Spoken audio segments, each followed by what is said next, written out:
வணக்கம் ஃப்ரெண்ட்ஸ். இன்னைக்கு நம்ம என்ன பார்க்க போறோம்னா, நம்ம 63 நாயன்மார்களோட வரலாறு பார்த்துட்டு இருக்கிறோம். அதுல இன்னைக்கு பார்க்க போறது ஆனாய நாயனாரோட வரலாறு தான் நம்ம பார்க்க போறோம். இப்ப 63 நாயன்மார்களே ஒவ்வொருத்தரும் ஒவ்வொரு விதமான பக்தியால உடலை வருத்தி மனதை வருத்தி சிவபெருமான பேரருளை பெற்றாங்க. 63 நாயன்மார் ஆனாங்க. அப்படி உடலையும் வருத்தாம சிவத்தொண்டும் செய்யாம தன்னால இசையால சிவபெருமானோட அருள ஆசீர்வாதம் பெற்று அவர் பாதத்தை அடைஞ்சவர் தான் ஆனாய நாயனாரு. இவரு கிபி 7ஆம் நூற்றாண்டுல இருந்து 9ஆம் நூற்றாண்டுக்குள்ள வாழ்ந்திருக்கலாம் அப்படின்னு சொல்றாங்க. சுந்தரமூர்த்தி நாயனாரு என்ன சொல்றாருன்னா, அலைமலிந்த புனல் மங்கை அநாயர்க்கு அடியேன் அப்படின்னு பெரிய புராணத்துல அநாய நாயனாரோட பக்திய புகழ்றாரு. அநாய நாயனாரு சோழ நாட்டுல திருமங்கலம் அப்படிங்கிற ஊர்ல ஆயர் குலத்துல பிறந்தாரு. இப்ப தமிழ்நாட்டுல திருச்சிராப்பள்ளி மாவட்டத்துல திருமங்கலம் அப்படிங்கிற இடத்துல திருத்தலம் லால்குடி ரயில் நிலையத்திலிருந்து நம்ம வடமேற்குல குறைஞ்சது 4 கிலோமீட்டர் தொலைவுல இருக்கு. அநாய நாயனாரு பசு மாடுகளை மேய்ப்பாரு. அவரு அந்த பசு மாடு மேய்க்கிற குலத்துக்கு தலைவரா இருக்கிறாரு. வசதி வாய்ப்பாட இருக்கிறாரு.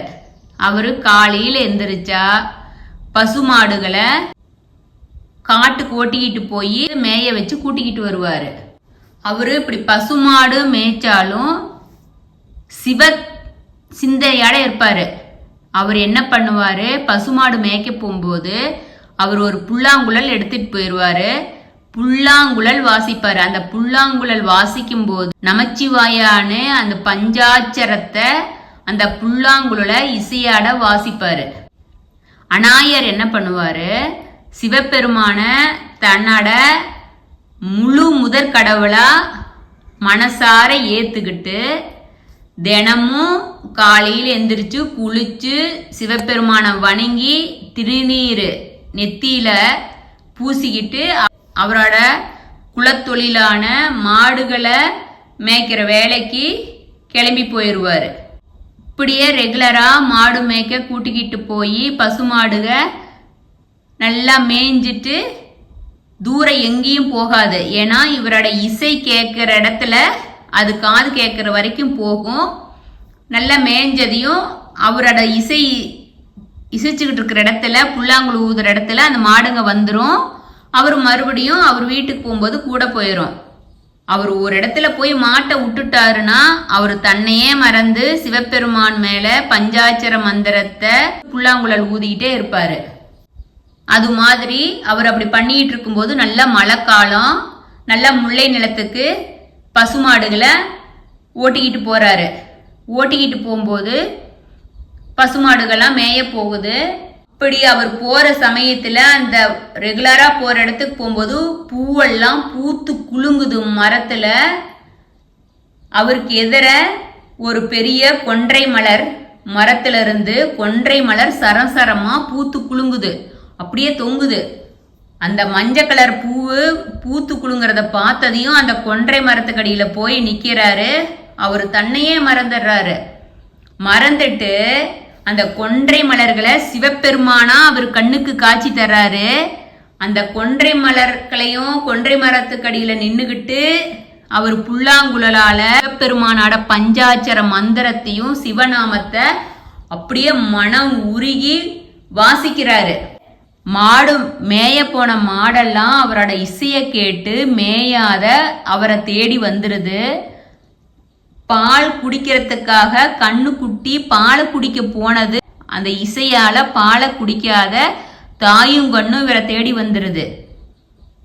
எல்லா பேர்ட்ஸும் இவரோட புல்லாங்குழல் இசைக்கு தன்னை மறந்து கொன்றை மரத்துக்கிட்ட வந்துடுறாங்க. அது இல்லாத மனிதர்களையே அடிச்சு கொள்ற புலியிலிருந்து எல்லா விலங்குகளும் அவரோட இசைக்கு கட்டுப்பட்டு கொன்றை மரத்துக்கிட்ட வந்துருது.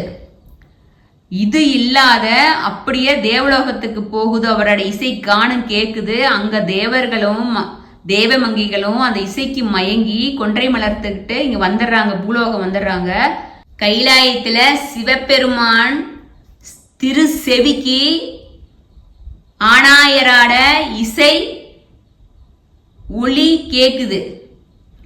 அந்த இசைக்கு மயங்கி நம்ம சிவபெருமானும் பார்வதி அன்னையும் ரிஷப வாகனத்துல கொன்றை மலர் பூத்து குலுங்குற நம்ம அனாயர் புல்லாங்குழல் இசைக்கிற அந்த பூலோகத்துக்கு வந்துடுறாரு. வந்து அனாயருக்கு காட்சி கொடுக்கறாங்க பார்வதி அன்னையும் நம்ம சிவபெருமானும். சிவபெருமானு அனாயரை பார்த்து சொல்றாரு, அனாயரே, நீ இனிமே என் கூட கைலாயத்துல வந்து எப்போதும் என் அருகில் இருந்து புல்லாங்குழல் இசைச்சுக்கிட்டு இரு அப்படின்னு ரிஷப வாகனத்துல வந்த நம்ம அன்னையும் அப்பனும் ஆசீர்வாதம் பண்ணிட்டு அனாயரை கைலாயத்தை கூட்டிட்டு போயிடுறாங்க.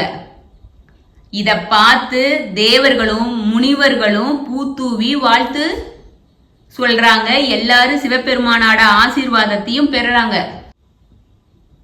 அனாயரு பஞ்சாட்சரத்தை தம் புல்லாங்குழலால இசைச்சு முக்தி பெற்ற நாள் கார்த்திகை மாசம் ஹஸ்த நட்சத்திரத்துல. அந்த நட்சத்திரத்தை அன்னைக்கு ரெகுலரா அந்த கோயில்ல அனாய நாயனாரோட குரு பூஜை அவதரிச்சதும் முக்தி அடைஞ்சதும் திருச்சி லால்குடி அருகே இருக்கிற திருமங்கலத்துல உள்ள உலகநாயகி சமோத சாமவதேஸ்வரர் கோயில்ல வெகு விமர்சையா இந்த வரைக்கும் நடந்துகிட்டு இருக்கு. அது இல்லாத எல்லா சிவன் ஆலயத்திலையும் குரு பூஜை நடக்கும். அந்த கோயில்ல உற்சுவத்துல வடமேற்குல அனாயருக்கு சிவப்பேரு எய்திய இடமும் இருக்குது. அனாய நாயனாருக்கு தனி கோயிலும் இருக்கு. சிவனாட அருள நேரடியா ஆசீர்வாதம் பெற்ற அந்த கொன்றை மரத்துக்கு நிழலில நின்று புல்லாங்குழல் வாசிக்கிற மாதிரி பாவனையில ஒரு அழகான சிற்பமும் இருக்கு. இதுல இருந்து நாம தெரிஞ்சுக்கிறது என்னன்னா, சிவபெருமான் மேல பக்தியா நீங்க ஒரு புல்லாங்குழல் வாசிச்சாலும் சரி, உங்களுக்கு தெரிஞ்ச மாதிரி குரல் நல்லா இருக்கணும் அதெல்லாம் கிடையாது. உங்க மனசை மட்டும்தான் சிவபெருமான் பாப்பாரு. நம்ம அப்பா என்ன வகையில சிவபெருமான வழிபட முடியுமோ, தொண்டாற்ற முடியும், தொண்டு செஞ்சோ சிவபெருமானோட ஆசீர்வாதத்தை நம்ம பெற முடியும். நாம பார்த்த அனாய நாயனாரு தன் இசையால சிவபெருமான் பாதத்தை அடைஞ்சாரு. முழு பக்தியாட ஒரே சிந்தனையா சிவ வழிபாடு செஞ்சோம்னா நமக்கும் இந்த கலிகாலத்திலையும் நம்ம சிவபெருமான் நமக்கு ஆசீர்வாதம் பண்ணி நம்மள அவர் கூட கூட்டிக்கிட்டு போயிடுவாரு அப்படின்னு இந்த அனாய நாயனாரோட வரலாற்றை சிவபெருமான் பாதத்துல ஒப்படைக்கிறோம். அனாய நாயனாரோட வாழ்க்கை வரலாற்று கேட்டு நீங்களும் சிவபெருமான் பாதத்தை அடையணும்னு நம்ம சிவார்ப்பணம் 61 சேனல் கேட்டுக்கிறோம். சிவார்ப்பணம். வணக்கம் ஃப்ரெண்ட்ஸ்.